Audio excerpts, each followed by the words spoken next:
जो प्रश्न अभ्यास आपको दिया गया था, आज उस प्रश्न अभ्यास की हम चर्चा करेंगे। तो इसमें जो पहला प्रश्न था, प्रकृति में पाए जाने वाले 4 मूल बल।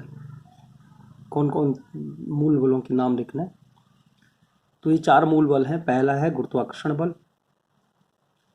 नंबर 2 विद्युत चुंबकीय बल, नंबर 3 प्रबल नाभिकीय बल, नंबर 4 दुर्बल नाभिकीय बल।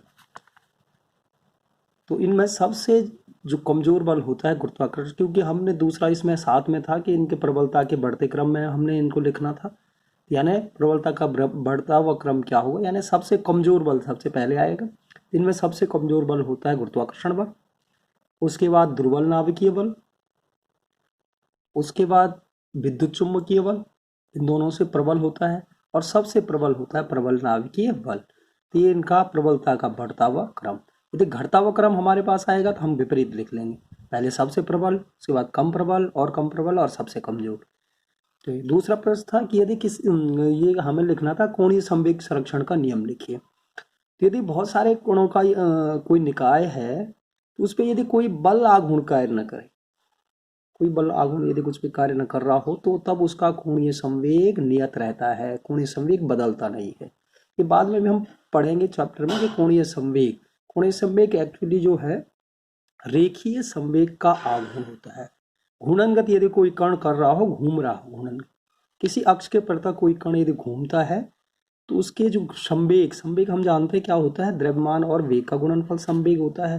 तो संवेग का यदि आघूर्ण लें, यानी अक्ष से लंबवत दूरी को संवेग से गुणा करें, तो उसको हम कोणीय संवेग कहते हैं।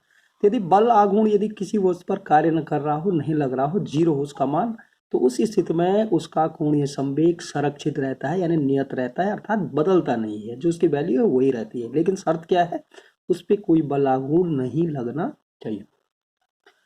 अगला तीसरा जो प्रश्न था हमारे पास, मूल मात्रक। तो मूल मात्रक सबको पता है कि ये मात्रक क्या होते हैं, अपने आप में स्वतंत्र होते हैं, एक दूसरे पर निर्भर नहीं करते। और SI पद्धति में 7 मूल मात्रक हैं। भौतिक राशि लंबाई का मात्रक मीटर, द्रव्यमान का मात्रक किलोग्राम, समय का मात्रक सेकंड, ताप का मात्रक केल्विन, विद्युत धारा का एम्पियर, ज्योति तीव्रता का कैंडिला और पदार्थ की मात्रा का मूल। प्रश्न नंबर 4 हमारे पास था, मापन किसे कहते हैं।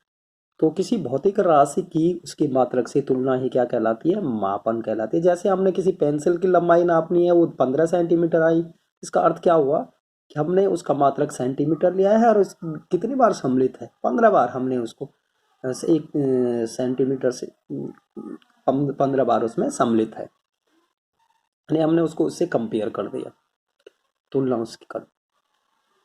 उसके बाद प्रश्न नंबर 5 हमारे पास था, प्रकाश वर्ष पारसेक और खगोलीय मात्रक को घटते क्रम में व्यवस्थित करना है, यानी सबसे बड़ा सबसे पहले लिखना है, उसके बाद उससे कम, और सबसे छोटा सबसे बाद में लिखना। 3 हमारे पास थे। तो इनमें सबसे बड़ा पारसेक होता है, सबसे बड़ा पारसेक, इसकी वैल्यू तुमने कॉपी में नोट कराए थे, 3.08 × 10⁻16 मीटर के बराबर होता है। सब दूरी के मात्रक हैं।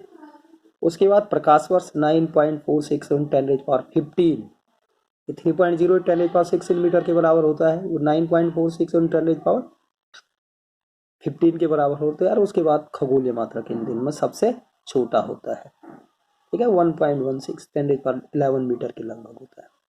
तो ये इनका घटता हुआ क्रम, यानी सबसे बड़ा पारसेक, उसके बाद प्रकाश वर्ष, उसके बाद खगोलीय मात्रक, और तीनों ये किसकी मात्रक है, लंबाई या दूरी की मात्रक है। ये 5 प्रश्न हमारे पास। उसके बाद 6वां प्रश्न हमारे पास था कि एक एंगस्ट्रॉम में कितने माइक्रोन होते हैं। तो हमें ये पता होना चाहिए कि एक एंगस्ट्रॉम में कितने मीटर होते हैं, 10⁻10 मीटर, और एक माइक्रोन में कितने मीटर होते हैं, 10⁻6 मीटर। ये हमें याद करना जरूरी है। इनका आपस में भी हम रिलेशन निकाल सकते हैं। देखो हमने डिवाइड कर दिया, एक माइक्रोन बटे एक एंगस्ट्रॉम बराबर 10⁻6, 10⁻6, हाँ यहाँ पे सॉरी ये उल्टा हो गया, ये 10⁻6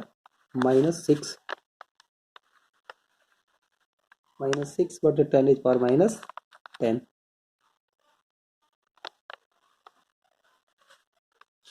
10⁻10। एक्चुअली हमने एंगस्ट्रॉम में निकालना था, तो इससे इसको डिवाइड पहले को दूसरे से डिवाइड करना था। ये 1 माइक्रोन में कितने एंगस्ट्रॉम वाला प्रश्न ये हमारे पास बन जाएगा, उल्टा हो जाएगा। तो 1 माइक्रोन ये 10⁻⁻6 और 10⁻⁻10,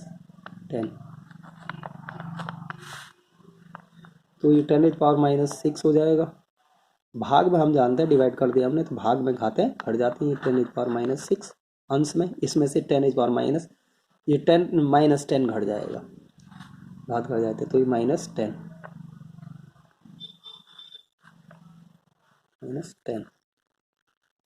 तो -6 यहाँ पे माइनस माइनस का क्या हो जाएगा, +10 हो जाएगा, +10। तो -6 +10, एक माइनस का एक प्लस का घट जाएगा, 10 में से और 4 और बड़े की घात प्लस है तो प्लस आएगी हमारे पास। तो 10⁻4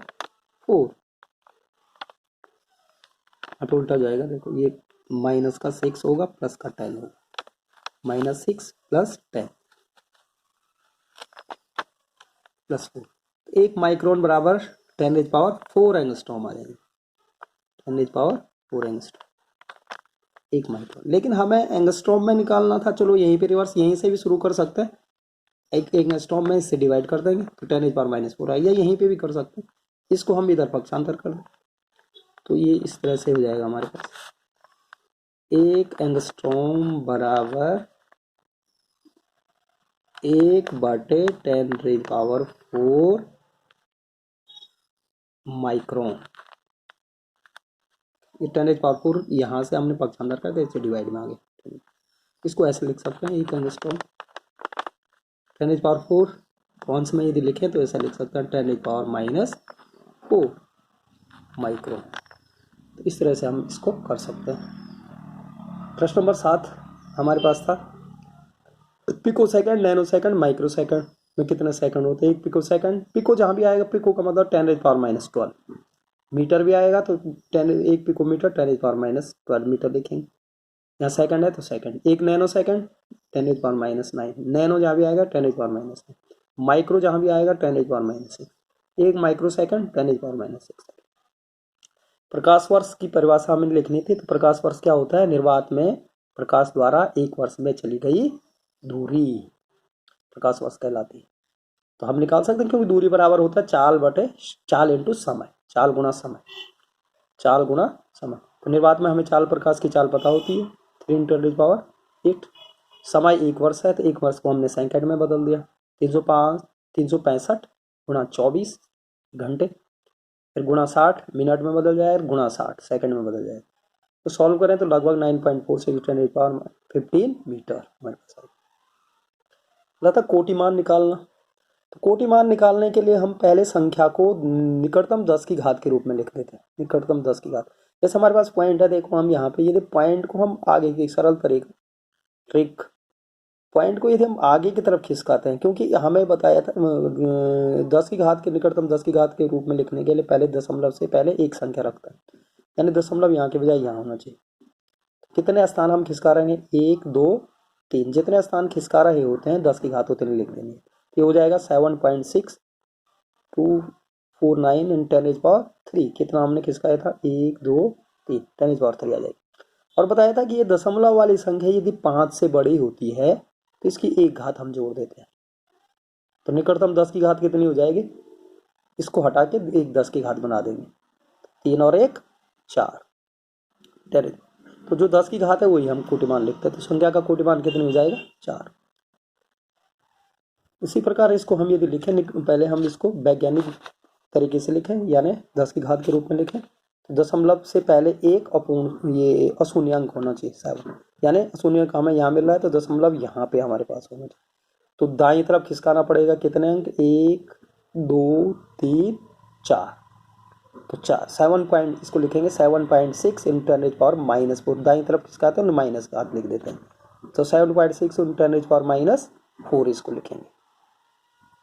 फिर से ये दशमलव वाली संख्या देखेंगे 5 से बड़ा है तो घात में 1 जोड़ देंगे, यानी 10⁻⁻4 थी +1 कर देंगे, तब इसको नहीं लिखेंगे, इसके 10 की 1 घात बना देंगे। तो 10⁻⁻4 +1, तो -4 + 1 कितना आ जाएगा, -3, तो 10⁻3 हमारे पास आ जाएगा। इसका मतलब कोटिमान क्या हो गया, 10 की जो घात है -3, तो इस संख्या का कोटिमान हो जाएगा -3। 635.0, तो इसको लिखेंगे। देखो दशमलव यहाँ होना चाहिए हमारे पास, दशमलव से पहले एक शून्य अंक, 6.35 × 10⁻² हो जाएगा। तो 2 अंक हमने किसका है, यहाँ पे था 1 2, 2 अंक पहले आया है तो 10⁻²। फिर से ये 5 से बड़ा है, इसमें एक हाथ जोड़ देंगे, 2 + 3 घात हो जाएगी, तो कोटिमान हो जाएगा 3। याद रखना है कि ये दशमलव वाली संख्या यदि 5 से बड़ी है तो हम एक घात बढ़ा देंगे, और 5 या 5 से छोटी है तो हम उसको एक घात नहीं बढ़ाएंगे, वही रखेंगे। तो इस तरह से हमारे पास प्रश्न नंबर 10 था कि भौतिक राशि की मात्रा की मानक क्या विशेषताएं होनी चाहिए।